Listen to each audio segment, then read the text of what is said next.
како што јас веќе најавив, нашата гостинка Искра ја пречека. Искра, есенски фустан имаш, морам да, вака, како што можам да забележам, и прекрасно изгледаш. Како и твојата гостинка. Што се нашло са бајле во тоа? Па тоа е работата, да се најде и сепак убаво да изгледа, така ли? Јас ќе кажам добро утро и на нашата гостинка, магистар Наде Костадиновска-Спасиновска, која ни доаѓа од Музеот на Македонија. И мощна интересна тема. Тоа е скриеното богатство на мојата баба, сликовница. Само морам да ја прашам, Искра, дали имаш богатство од твојата баба? Нешто во наследство, некој спомен убав и така натаму. Многу, да, но и материјално, но пред се духовно. Духовното богатство е најголемото, токму така, од бабите кои што го носи. Спомени, многу спомени. Така. Да. Повелете, прекрасна тема, да слушнеме што имаме да каже нашата Ти гостинка. благодарам многу, Слободанка. Добро утро, Наде, и од мене. Ќе додадам само на сето ова што го најави Слободанка, дека згора на тоа си и етнолог. Така. А денес главната причина е да ја промовираме ова сликовница. Прво, нека ти е честито, имаш многу дела зад себе, ќе ги видат и гледачи, веќе слушнат за нив, но ова е прва сликовница, така? Така, да, благодарам. Благодарам на поканата. Да, ова е прва едукативна, етнолошка, да речам, сликовница за нашите најмали, но и за оние малку поголемите, а секако и за нас возрастните, да наврати малку во убавите денови од детството, кај бабите на село, кои нели сме ги поминували, особено летните денови. Но да јас обично милувам прво да, така некако логично ми е, пред да зборуваме за делото, да зборуваме за самиот автор, но со оглед на тоа што толку ми се виде интересна приказната околу оваа приказна, значи приказната поради која што започнала оваа сликовница, приказната во која што понатаму е обвиена, што ќе направиме прекршок овој пат, прво за делото, а после она белешка за авторот. Па некогаш кога читаме, нели така правиме. Јас би започнала со тоа дека станува збор за вистинска приказна. Така. Односно, ова е твојата баба. Да, тоа е мојата баба и прабабата на Ема, всушност прабабата на мојата керка. Приказната настана токму и поради неа. Значи, Веронија беше иницијатор да создадеме една приказна која ќе биде и сликовница, која ќе биде малку поинаква од сликовниците кои што ги имаме во денешно време. Повеќе едукативна и секако со, да речам, скоро цело наше културно богатство е опфатено. Која била твојата баба? Ајде од таму. Мојата баба се викаше Нада, исто како што се вика и во приказната, и живееше во Агино село во Кумановско. Токму поради тоа во приказната е опфатен дел од разговорите бабата ги води, односно вметнува некои зборови на диалошката форма, оното што таа говори на кумановски дијалект. Што само по себе значи дека е од забавен карактер, да, кумановскиот, така. Чисто и дечињата, нели, да тие знаат, меѓутоа да се запознаат, нели, со некој наш дијалект, бидејќи, нели, нашиот македонски јазик е пребогат со дијалекти. По задниот дел на приказната, на сликовницата, има и објаснување, нели, на поимите кои се користени, поими на зборовите може би за некого подзаборавени веќе, а за новите генерации и непознати, така, не само поради кумановскиот дијалект, туку поради она што означува некои нешто што веќе не се во потреба, еве така да, не се достапни за новите генерации, бидејќи јас, како што кажувам, ние можеби другите генерации сме израснали на село, кај што, нели, кај нашите баби, меѓутоа на поновите генерации и бабите веќе не го користат сето тоа што го имало во минатото и живеат повеќе можеби во градовите, каде што сите тие работи не се достапни. Едукативен карактер, рековме, значи говори за некое друго време. Особено, ајде да преминеме сега на другиот дел, составен дел, односно можеби најзначајните работи кај сликовниците се самите илустрации. Така. Не станува збор за никакви компјутерски илустрации, напротив, ова се е насликано од рацете на твојата ќерка. Така, да, тоа се цртежи, кои се нацртани од Веронија Спасеновска и уметникот Звонко Тошевски, особено тие деловите со носиите. Сакав да биде не знам, може би навистина по традиционална сликовница, да не употребуваме толку нели елементи од технологијата, така да сите слики се нацртани буквално на парче хартија, потоа нели вметнати, скенирани, вметнати во сликовницата. И голем внимание се обрнува конкретно и на Кумановската носија. Еве како етнолог, кои се спецификите на токму на оваа носија? Или носии? Така. Самиот наслов "Скриното богатство на мојата баба" означува всушност тоа. Девојчето Ана во еден ковчег каде што нели во минатото се чувале тие народни носи, случајно ја наоѓа на народната носија на бабата, на прабабата, Кумановската народна носија. Тука нели со мајка и потоа ја разгледуваат, ја објаснуваат, дел пробуваат за да види девојчето нели како изгледала таа народна носија. Во книгата исто така има и објаснување во сликовницата за народните носи, што представувале, на кои се разликите од еден регион до друг, зашто е специфична Кумановската народна носија, зашто токму невестинската, бидејќи за мене сите народни носи се преубави. Навистина Македонија е богата со народни носи. Секој подрачје, секој село, секој регион, па и внатре во селото имале различна народна носија. Меѓутоа невестинската, невестите како што милуваат и денеска, нели да бидат едни од најубавите за денот, особено на свадбата, така и во минатото невестинските носи поради тоа биле едни од најубавите. Значи се внимавало многу и на везот, на накитот, на покривалата за глава, на појасот, пафтите кои се ставале на половината, така да буквално за се, до цвеќето, до се што се вметнувало во народната носија кога се работи за невестинската.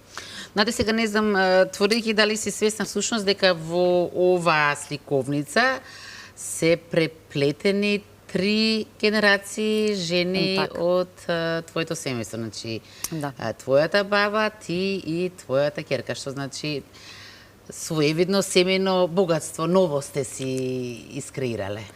Така, да.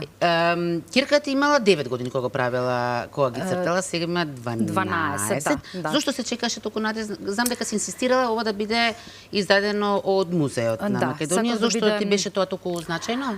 Бидејќи во музеот ова е прва сликовница. Ние до сега немаме издадено музејска сликовница, да речам.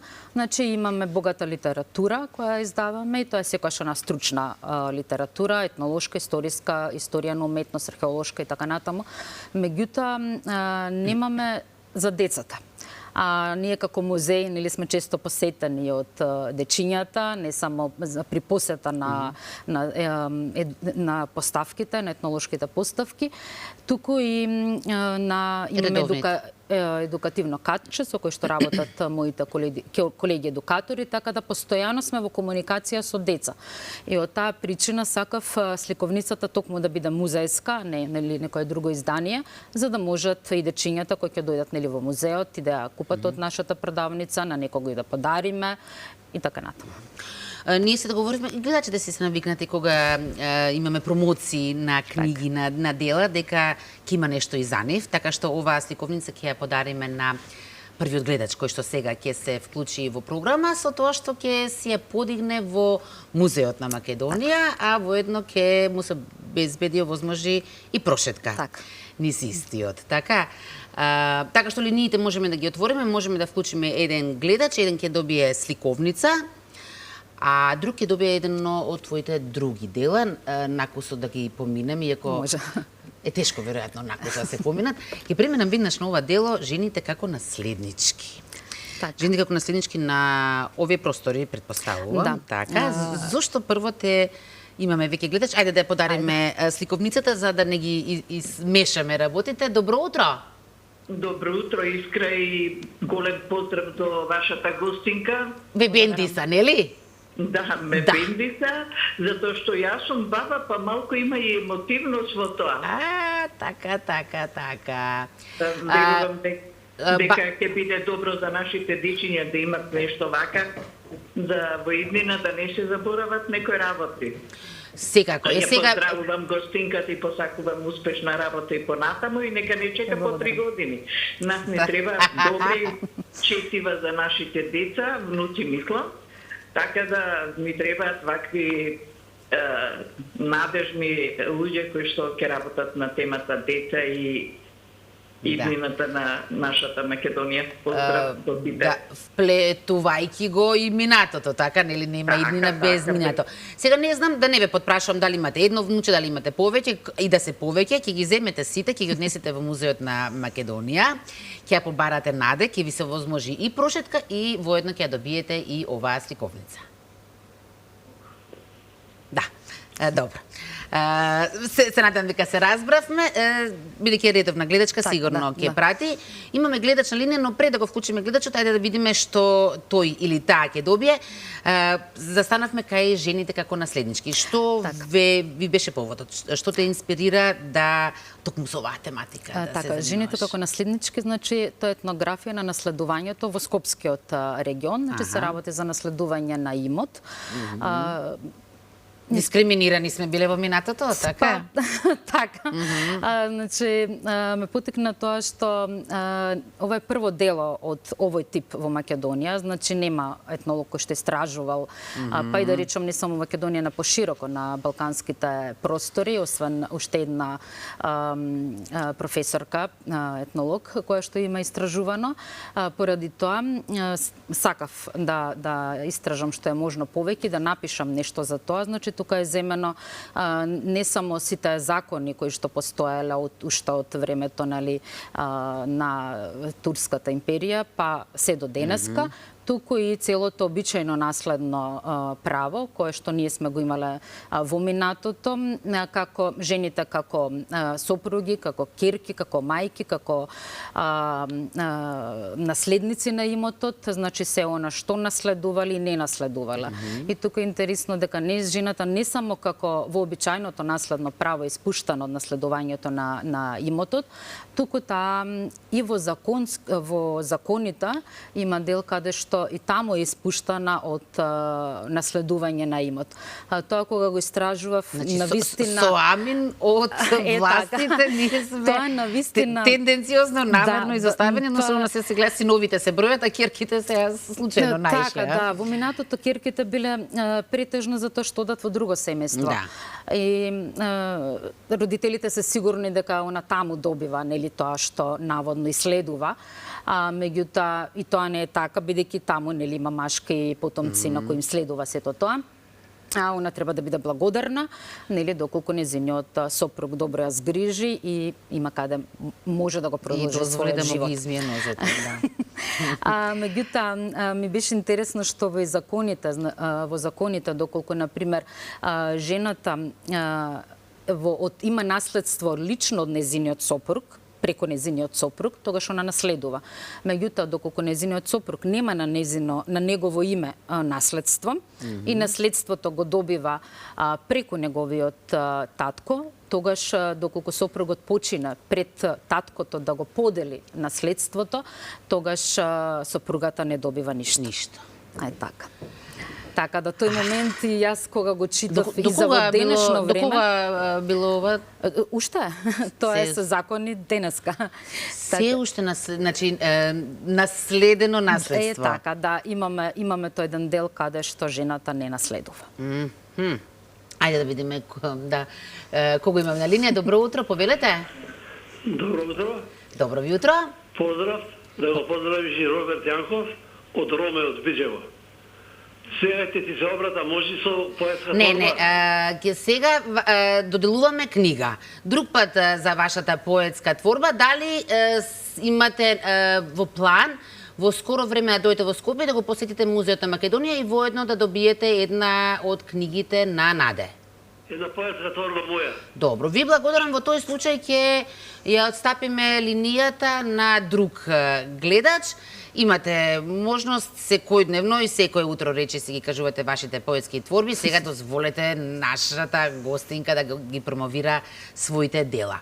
Имаме и женска рачна работа на семејството Ѓошевски. Така. Женската рачна работа произлезе од изложба изложбата беше во скоро време заедно во рамките на Европски денови на културно наследство, која се одвиваше во музеот, исто така и беше промовирана и сликовницата. Имавме богата програма на која бев координатор и Милан Пеовски на Европски денови, која се подготвуваше уште од минатогодишната програма. Тука произлезе и изложбата и каталогот. Женската рачна работа во семејството Ѓушевски е насловена токму така, бидејќи ние етнолозите кога истражуваме секогаш имаме соговорници нели од кои ги црпиме информациите покрај литературата. И секогаш тие соговорници нели се запишани со име и презиме, меѓутоа бидејќи тие жени вложија толку труд во објаснувањето на целата женска работа, почнувајќи од ткаењето и разбојот па до денешните и современи нови, на пример парчиња на изработки со игла и конец. Поради тоа решив да им дадам малку поголемо значење на тие жени, освен да бидат запишани нели само со име и презиме како соговорници на крајот од трудот. И токму поради тоа изложбата, но и каталогот го носат тој наслов. Изложбата трае некаде до 15 ноември, се извинувам, така да можат посетителите да ја посетат. Таа е привремена изложба. Имаме и уште една привремена изложба, Мијачијата, која исто така е многу убава изложба. Може да ја посетат и неа покрај постојаните поставки. Му посакувам и добро утро на следниот гледач. Повелете во програма. Добро утро, убав ден. Стварно имате феноменална гостинка која што вреди. Да. Нема што и музеот наш во Скопје вреди. И многу ми е мило што ќе добијам награда во врска со емансипација на жената, како и посета на музеот. Ете така. Значи, знаете, само треба да поидете таму и со Наде на лице место ќе се договорите кој дело ќе го добиете, но мислам дека прошетката е нешто што... Ви благодарам, тоа ќе остане во сеќавање за секогаш. Секако, и ако имате некое внуче при рака и не го соберете го. Ви благодарам многу на јавувањето. Ајде, Наде, малку и за вашата матична куќа. Сега музеите се постојат за да опишат нечија историја на еден народ, но сигурно и самиот музеј си има своја историја. Кога Наде би ја пишувала приказната на музеот, што би имало во неа? Од се по нешто. Имаме многу литературни дела на кои е напишана историјата на музеот, бидејќи ние првично сме биле етнолошки музеј, кој се наоѓал во зградата на Плоштад. Потоа, некаде од 76-та година е изграден музеот на Македонија, значи во зградата во која што моментално се наоѓа, и тука настанало вклучување, односно сојуз на три музеи: етнологија, археологија и историја. Подоцна и дел на историја на уметност. Меѓутоа, во моментов сме само етнолошки, историски, историја на уметност одел. Она што најактуелно беше периодов, имавте Европски денови на културното наследство. Што се имаше во рамките на овие денови? Европските денови траат една недела. И промоцијата на стиковницата. Во септември. И тоа се случува секоја година. Оваа година имавме најбогата програма, да речам. Прво беше отварањето на изложбата Женската рачна работа. Потоа имавме убава работилница, Волшебниот конец, каде што учествува дечињата од Основното училиште Браќа Миладиновци, заедно со моите колешки едукатори.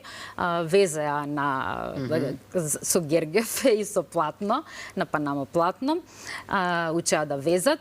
Потоа имавме предавање и ревија на документарни етнолошки филмови, каде што мојот колега Владимир Боцев, кој исто така има голем број на филмови за себе.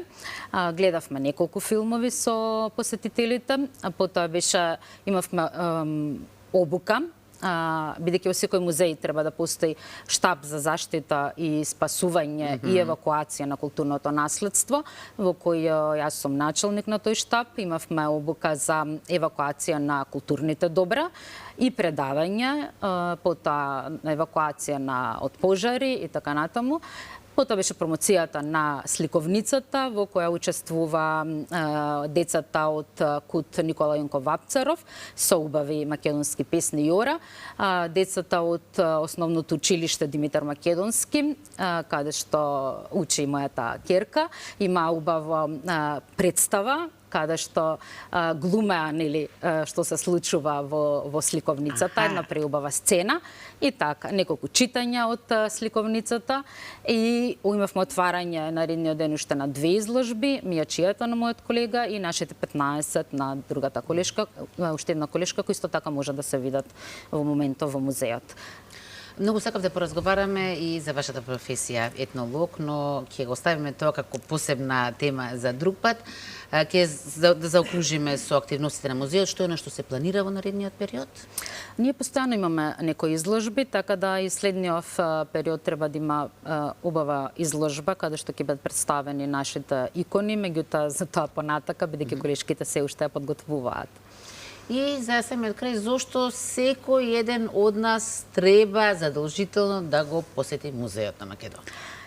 Исто како и сликовницата, возрастните да се потсетат на минатото, а дечињата да научат, бидејќи, како што рековте, нема иднина без нашето минато. Особено најмладите, значи, пребаруваат по интернет. Таму се постираат многу различни работи на кои што навистина не се точни, немаат вистинитост. А бидејќи се мали неуки, не знаат што точно може да прочитаат и што треба да прочитаат. Така да за тоа навистина е добро да ги донесат и наставничките, но и родителите да ја видат нивната нашата, односно историја и етнологија, која што исто така значаен дел од нашето културно наследство и она што всушност сме ние. Наде, многу ви благодарам на ова гостување. Посакувам многу успех, уште многу дела и многу гостувања во нашата утринска, како и гледачите. Благодарам секој време. Да. Прекрасен разговор и така и очекував дека ќе биде. Како што кажа Искра и гледачите секогаш на вакви теми добредојдени ни се. Поготово за скриното богатство на мојата баба, и јас ќе кажам, еве, ќе се потсетам само дека името го носам на мојата баба и многу ми е драго, и многу ми е драго кога ќе ме сретнат нејзини пријателки кои што се уште се живи и ќе кажат иста си на твојата баба. И со гордост го носам нејзиното име. Благодарам. Поздрав до сите. Поздрав до сите баби, да се живи и здрави.